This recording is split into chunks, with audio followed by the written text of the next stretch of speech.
قرآن مجید کی اس آیت میں کہا گیا کہ جو مسلمان حضور کے ساتھ ہیں والذین معہ اشداء علی الکفار، جو ان کے ساتھ ہیں وہ کفار پر سخت ہیں۔ یہ بڑی عجیب سی بات ہے کہ کفار پر سخت کون ہیں؟ ہوا یہ کہ جب رسول اللہ نے اعلان نبوت فرمایا تو ایک ہی گھر میں باپ مسلمان ہے، بیٹا کافر ہے، بیٹا مسلمان ہے تو باپ کافر ہے، دو بھائی ہیں تو ایک مسلمان ہے ایک کافر ہے، اگر ماں مسلمان ہو گئی تو بچے کافر ہیں، بچے مسلمان ہو گئے تو ماں کافر ہے۔ اس طرح کے حالات بنے، اور پھر ایسے حالات میں جن کے دلوں میں اللہ پاک نے ایمان کا چراغ روشن کر دیا، ایمان کا نور پیدا کر دیا، تو پھر ان کی حالت یہ ہوئی کہ انہوں نے اپنے کافر رشتہ داروں سے، چاہے ان کا بھائی ہو، چاہے ان کی ماں ہو، چاہے ان کا باپ ہو، چاہے ان کا بیٹا ہو، جب ان کے دل میں ایمان کا چراغ روشن ہو گیا تو اس کی وجہ سے، ایمان لانے کی وجہ سے سارے رشتے ناتے انہوں نے ختم کر دیے۔ رسول اللہ نے فرمایا تھا کہ اب رشتہ صرف اسلام کا ہے، رشتہ صرف مسلمان ہونے کا ہے، اگر کوئی تمہارا مسلمان بھائی ہے تو اس سے تعلقات رکھو، اور اگر کوئی کافر ہے تو کافر پہلے سے ہی ظلم کر رہے تھے، مسلمانوں نے کنارہ کشی اختیار کی، تو سچویشن آپ سمجھے کہ مسلمان دوسرے اپنے بھائیوں سے جو رشتہ دار کافر تھے ان سے قطع تعلق کر چکے، ان سے رشتہ داریاں ختم کر چکے، اور وہ تمام کے تمام کافر رشتہ دار ان مسلمانوں پر ظلم کر رہے تھے۔ تو ہوا یہ کہ آج کے دور میں تو یہ سمجھنا کوئی مشکل نہیں ہے۔ اب یہ سوچتے ہوں گے کہ اشداء علی الکفار کا مطلب ہے کہ کسی غیر قوم پر سخت ہونا، لیکن اس آیت کی تفسیر آپ پڑھیں گے تو آپ کو ملے گا کہ جب بدر کے موقع پر سیدنا ابو بکر صدیق رضی اللہ تعالیٰ عنہ بھی اس بدر میں موجود تھے، اور عبد الرحمن بن ابو بکر جو سیدنا ابو بکر صدیق کے بیٹے ہیں وہ اس وقت مسلمان نہیں ہوئے تھے، اور جب بدر ہو گئی، جب وہ مسلمان ہو گئے، مسلمان ہونے کے بعد میں سیدنا ابو بکر صدیق سے عبد الرحمن کہتے ہیں بابا آپ کو پتا ہے کہ غزوہ بدر کے موقع پر آپ کئی مرتبہ میری تلوار کے نیچے آئے تھے، مگر میں نے یہ سوچ کر چھوڑ دیا تھا کہ آپ میرے باپ ہیں، قربان جائیے امیر المومنین سیدنا ابو بکر صدیق پر۔ ابو بکر ارشاد فرماتے ہیں کہ بیٹے اگر تم میری تلوار کے نیچے آ گئے ہوتے تو میں یہ نہ سوچتا کہ تم میرے بیٹے ہو، بلکہ یہ سوچ کر کہ تمہاری گردن اڑا دیتا کہ تم میرے رسول کے دشمن ہو، میرے آقا کے دشمن ہو۔ اشداء علی الکفار، کفار پر بڑے سخت ہیں۔ اور جب ایک مرتبہ حضرت ابو قحافہ جو مسلمان نہیں ہوئے تھے، یعنی حضرت ابو بکر کے والد، جب سیدنا ابو بکر صدیق رضی اللہ تعالیٰ عنہ کے سامنے ابو قحافہ نے رسول اللہ کو برا کہا تو سیدنا ابو بکر نے اپنے باپ کے منہ پہ تھپڑ مار دیا، اور پھر جب یہ شکایت رسول اللہ کی بارگاہ میں پہنچی تو حضور نے فرمایا کہ ابو بکر باپ کو تھپڑ مار دیا، تو سیدنا ابو بکر عرض کرتے ہیں حضور وہ تو اچھا ہے، شکر ہے کہ میرے ہاتھ میں تلوار نہیں تھی ورنہ میں اپنے باپ کی گردن اڑا دیتا، اس نے میرے آقا کی شان میں گستاخی کی۔ کیا عشق ہے اشداء علی الکفار۔ قرآن مجید کی آیتوں کی تفسیر اگر دیکھنا ہو تو سیدنا ابو بکر صدیق رضی اللہ تعالیٰ عنہ کی ذات کو دیکھیے، کتابیں لکھ کر کے لوگوں نے اسلام کو ہائی جیک کر لیا، جن کا ذکر اللہ رب العزت نے قرآن مجید میں بیان فرمایا ان کا عرس نہیں منایا جاتا۔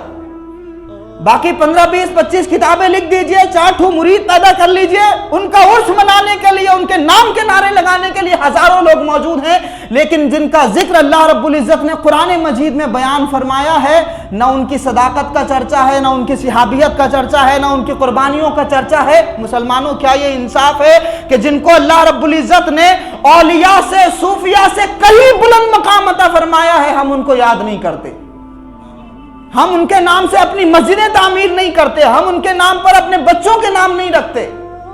اسی وجہ سے غیروں نے فائدہ اٹھا لیا کہ اپنی مسجدوں کو ان کے نام سے منسوب کیا اور کہا کہ ہم تو انہی کے طریقے پہ ہیں۔ جن کا عقیدہ صحیح سمت میں تھا وہ ان ناموں سے بالکل بے پرواہ ہو گئے تو دنیا نے پھر الزامات لگا دیے، سچ کو جھوٹ اور جھوٹ کو سچ کر دیا، کالے کو سفید اور سفید کو کالا کر دیا۔ تو الحمدللہ ہمیں تو اس بات کی خوشی ہے کہ ہم یہاں جناب سیدنا ابو بکر صدیق رضی اللہ تعالیٰ عنہ کے نام کا چرچا کرنے بیٹھے ہیں، بلکہ ہم نہیں کرنے بیٹھے، یہ اللہ پاک نے ہمیں توفیق دی ہے کہ ہم اس کے نبی کے یار کو بات کریں، نبی کے یار کو یاد کریں۔ تو سیدنا ابو بکر صدیق رضی اللہ تعالیٰ عنہ اشداء علی الکفار کی تفسیر آپ کو سمجھ میں آئی کہ کفار پر بڑے سخت ہیں، یعنی اگر کافر باپ ہی کیوں نہ ہو تو برداشت نہیں کرتے کہ نبی کی شان میں گستاخی کرے، کیونکہ اسلام قبول کرنے کے بعد میں سب سے زیادہ اہم رشتہ اگر کوئی ہے تو وہ نبی کا رشتہ ہے، وہ ایمان کا رشتہ ہے، وہ اسلام کا رشتہ ہے۔ اگر کوئی ایمان والا نہیں، اسلام والا نہیں اور حضور کی شان میں گستاخی کرتا ہے تو ایک مسلمان یہ برداشت نہیں کرتا، اگرچہ باپ ہی کیوں نہ ہو۔ یہ سیدنا ابو بکر صدیق نے مزاج دیا، اور آپ دیکھیے کہ رحماء بینہم، آپس میں بڑے رحم دل ہیں، آپس میں بڑے رحم دل ہیں۔ اور فرمایا گیا، علامہ اقبال نے بڑا ایک زبردست شعر کہا، پتہ نہیں سمجھ میں آئے گا کہ نہیں آپ کو۔ ہو حلقہ یاراں تو بریشم کی طرح نرم، ہو حلقہ یاراں تو بریشم کی طرح نرم، رزم حق و باطل ہو تو فولاد ہے مومن۔ یعنی اگر یاروں کی مجلس میں بیٹھے ہو، یہ صحابہ اگر دوستوں کے ساتھ بیٹھے ہو تو جس طرح سے ریشم نرم ہوتی ہے اسی طرح سے صحابہ نرم ہوتے ہیں ایک دوسرے کے لیے۔ یعنی مسلمان اگر کہیں بیٹھے ہوں، رسول اللہ کے صحابہ کہیں بیٹھے ہوں تو ریشم کی طرح نرم ہوتے ہیں، لیکن اگر ان کے سامنے اسلام کے دشمن ہو، رسول اللہ کے دشمن ہو، خدا کے دشمن ہو، تو یہی ریشم کی طرح نرم مسلمان اس کے سامنے فولادی مومن بنتے ہوئے نظر آتے ہیں، فولادی مومن بنتے ہوئے نظر آتے ہیں۔ تو آپ کو سمجھ میں آیا کہ اشداء علی الکفار کی جو تفسیر ہے کہ اپنے بیٹے سے سیدنا ابو بکر صدیق نے فرمایا کہ میری تلوار کے نیچے آ گئے ہوتے تو میں نہ سوچتا کہ تم میرے بیٹے ہو، بلکہ یہ سوچ کر تمہاری گردن تن سے جدا کر دیتا کہ تم میرے نبی کے دشمن ہو۔ تو سیدنا ابو بکر صدیق رضی اللہ تعالیٰ عنہ آپس میں کیسے رحم دل ہیں، ذرا یہ ملاحظہ کریں کہ اس آیت کی بھی تفسیر ان کی زندگی میں ہمیں دیکھنے کو ملتی ہے۔ جب یہ پتہ چلا نا رسول اللہ کو کہ حضرت بلال حبشی رضی اللہ تعالیٰ عنہ پر امیہ اس وجہ سے ظلم کر رہا ہے کہ وہ نبی کی محبت اپنے دل میں رکھتے، اس وجہ سے ظلم کر رہا تھا سیدنا بلال حبشی پر امیہ بن خلف، جو ان کا آقا تھا۔ اس زمانے میں غلام بیچے اور خریدے جاتے تھے، اور کالے لوگوں کی تو حالت یہ تھی کہ ان کو جانوروں سے بھی بدتر سمجھا جاتا تھا، کتوں کو زیادہ پیار دیا جاتا تھا، انسانوں کو کہیں کمتر سمجھا جاتا تھا، اور آج بھی حالات یہی ہیں۔ تو رسول اللہ کے ماننے والوں کی ذمہ داری ہے کہ دنیا میں یہ اعلان کریں کہ اللہ پاک نے انسان کو اشرف بنایا ہے اور کتے انسان کے نیچے ہوتے ہیں۔ لیکن رسول اللہ کے ماننے والے تو یہ ذمہ داری آج کے دور میں سمجھتے ہی نہیں ہے کہ انسانوں کے ساتھ کتوں سے بھی زیادہ برا برتاؤ ہو رہا ہے، کس قدر انسانوں کے حقوق کا ایکسپلوئٹیشن ہو رہا ہے دنیا میں ہم سب دیکھ رہے ہیں۔ اب ہمارا حال یہ ہے کہ ہم خود اپنے حقوق کی لڑائی لمبے زمانے تک لڑتے رہیں، ہماری بات کہنے والا کوئی نہیں ہے۔ تو ہمارے حالات تو یہ ہیں کہ ہم دنیا کے حقوق کی لڑائی لڑنے کے لیے آگے آتے، ہم خود مظلوم بنے ہوئے۔ تو رسول اللہ کے صحابی کا حال یہ ہے سیدنا ابو بکر صدیق رضی اللہ تعالیٰ عنہ کا، کہ جب خبر لگی نا سیدنا بلال حبشی پر ظلم بہت کر رہا ہے امیہ، رسول اللہ کی بارگاہ میں یہ شکایت آئی تو حضور علیہ الصلوۃ والسلام نے اس کام کے لیے کسی اور کو نہیں چنا، سیدنا ابو بکر صدیق رضی اللہ تعالیٰ عنہ کو فرمایا کہ ابو بکر جا کر کے اپنے بھائی کو آزاد کراؤ۔ سمجھ رہے ہیں آپ کیا فرمایا رسول اللہ نے؟ کہ بلال حبشی کو آزاد کراؤ۔ رسول اللہ صلی اللہ علیہ وآلہ وسلم نے جب سیدنا ابو بکر صدیق سے یہ فرمایا نا، وہ خوشی خوشی اٹھے۔ اچھا، لوگوں کو بڑا انتظار رہتا تھا کہ رسول اللہ کسی کام کا حکم ہمیں دے دیں۔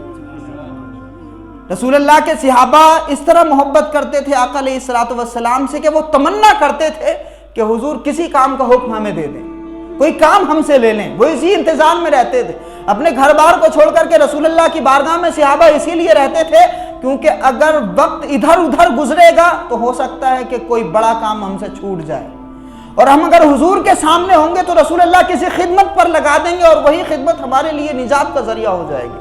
تو سیدنا ابو بکر صدیق سے جب رسول اللہ نے فرمایا نا کہ اپنے بھائی کو آزاد کراؤ، خوش ہو گئے سیدنا ابو بکر صدیق اور پیسے لے کے گئے اپنی جیب میں۔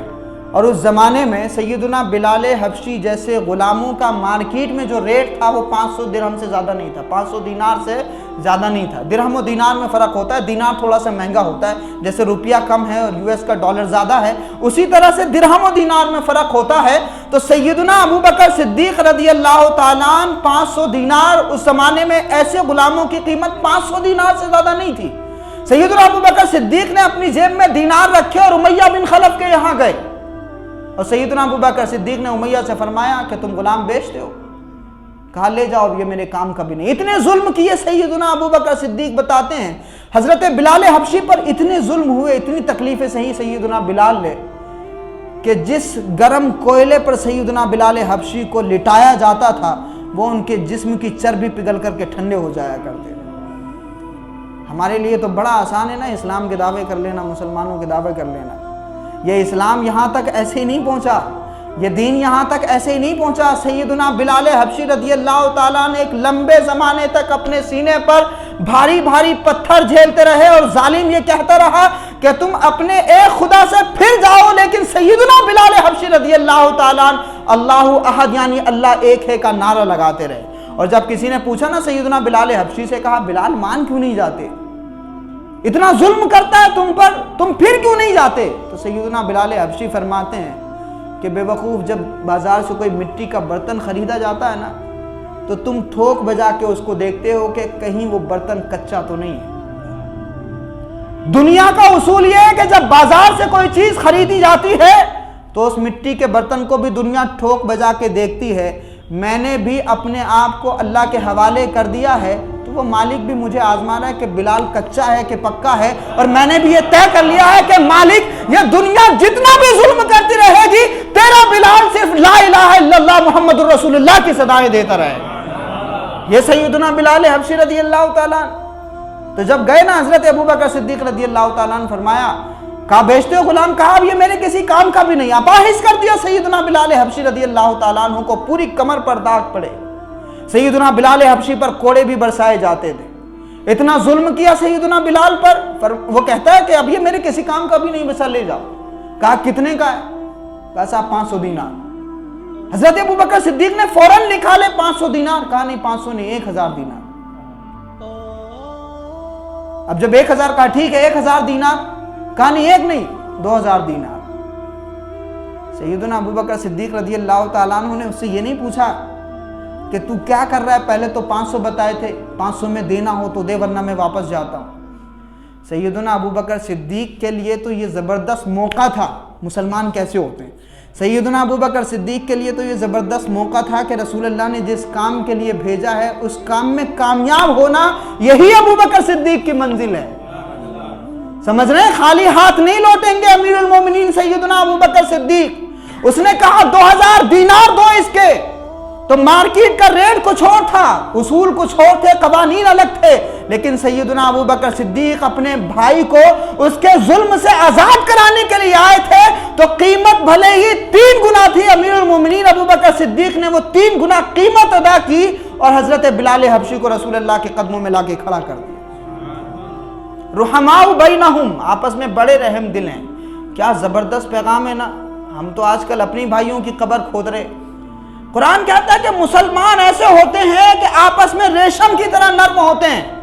بھلے ہی وہ قریشی ہے, بھلے ہی وہ تمیمی ہے, سب کے قبیلے الگ, سب کے خاندان الگ, سب کے رنگ الگ, سب کی نسل الگ, سب کے علاقے الگ, سب کی زبانیں الگ, لیکن جب یاروں کے حلقے میں بیٹھے ہوں تو یہ ریشم کی طرح نرم ہوتے ہیں, اور جب دشمنوں کے خلاف کھڑے ہوں تو یہ فولاد کی طرح بن جاتے ہیں. تو قرآن میں تو یہ کہا گیا کہ اشداء علی الکفار, یہ کافروں پر بڑے سخت ہیں اور آپس میں بڑے رحم دل ہیں. مسلمانوں ہمیں بھی تو یہی ہونا چاہیے نا. آج کے دور میں حالات تو یہ ہیں کہ مسلمان غیروں کے ساتھ میں بڑا نرم رویہ رکھے ہوئے ہیں, کیونکہ ان سے فائدے ہیں. آپ جس انڈسٹری میں کام کر رہے ہیں, آپ جس کمپنی میں کام کر رہے ہیں, غیروں سے تعلقات خوش اخلاقی سے ملیں گے تو آپ کا کام اچھا چلتا رہے گا. ذرا سوچو کہ ہم کہاں پہنچے ہیں. قرآن کہتا ہے کہ اشداء علی الکفار رحماء بینہم, ہم اپنوں کے ساتھ تو سخت ہو گئے لیکن غیروں کے ساتھ رحم دل ہو گئے. غیروں کے ساتھ رویہ ہمارا بالکل الٹا ہو گیا, قرآن کے بالکل خلاف. تو وہ صحابہ اس لیے اللہ رب العزت نے ان کو عزت مقام و مرتبے عطا فرمائے تھے کہ وہ اللہ اور اس کے رسول کے دشمنوں کے خلاف شدت اختیار کرتے تھے, لیکن آپس میں ایک بھائی دوسرے بھائی کی گردن نہیں کاٹتا تھا, ایک بھائی دوسرے بھائی کی زمین پر قبضے نہیں کرتا تھا, ایک بھائی دوسرے بھائی کے حقوق پر قبضہ نہیں کرتا تھا, ایک مسلمان دوسرے مسلمان کی خبر پہنچانے کے لیے کافروں کا سہارا نہیں لیتا تھا. اس لیے اللہ رب العزت نے اجتماعی طور سے ان مسلمانوں کو عزت عطا فرمائی تھی. سمجھ رہے ہیں آپ؟ اب تو حالات یہ ہو گئے کہ ہم نسلوں میں بٹے, قوموں میں بٹے, برادریوں میں بٹے, کوئی انصاری ہے, کوئی پٹھان ہے, کوئی سید ہے, الگ الگ طرح کی برادریاں, اور جتنی برادریاں اتنے ہی فرقے بھی ہم نے بنا لیے. تو ہم تو اس مین اسٹریم راستے سے ہٹ گئے جو اللہ اور اس کے رسول نے دیا تھا, جو سیدنا ابوبکر صدیق نے بتایا تھا کہ آپس میں بڑے رحم دل ہیں. رحماء بینہم.